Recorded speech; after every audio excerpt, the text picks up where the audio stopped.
The very word secrecy is repugnant in a free and open society, and we are, as a people, inherently and historically opposed to secret societies, to secret oaths, and to secret proceedings.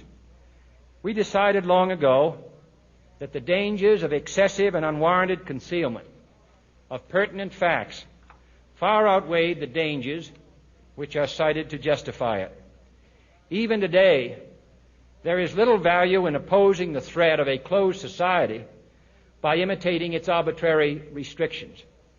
Even today, there is little value in ensuring the survival of our nation if our traditions do not survive with it.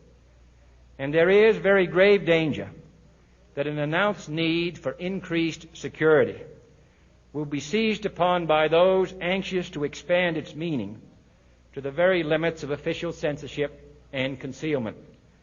That I do not intend to permit to the extent that it's in my control.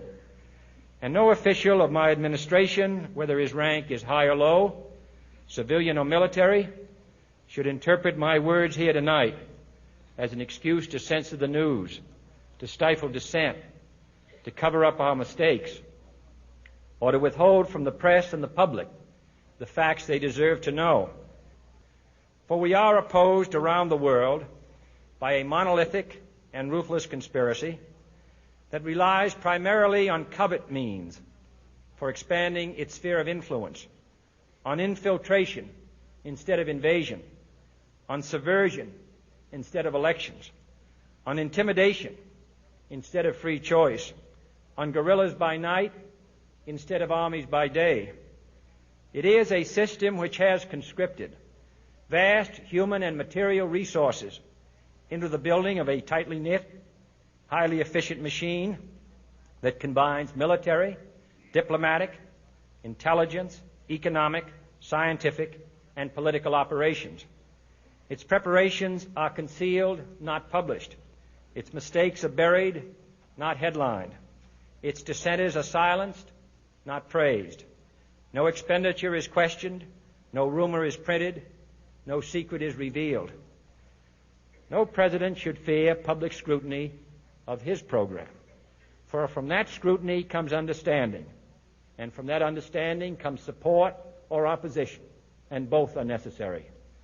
I am not asking your newspapers to support an administration, but I am asking your help in the tremendous task of informing and alerting the American people. For I have complete confidence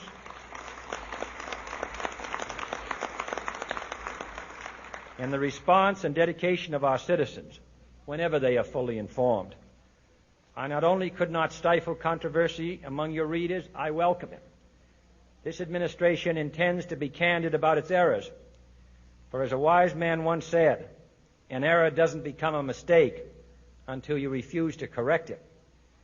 We intend to accept full responsibility for our errors, and we expect you to point them out when we miss them. Without debate, without criticism, no administration and no country can succeed, and no republic can survive. That is why the Athenian lawmaker Solon decreed it a crime for any citizen to shrink from controversy. And that is why our press was protected by the First Amendment, the only business in America specifically protected by the Constitution, not primarily to amuse and entertain, not to emphasize the trivial and the sentimental, not to simply give the public what it wants, but to inform, to arouse, to reflect, to state our dangers and our opportunities, to indicate our crises and our choices, to lead, mold, educate, and sometimes even anger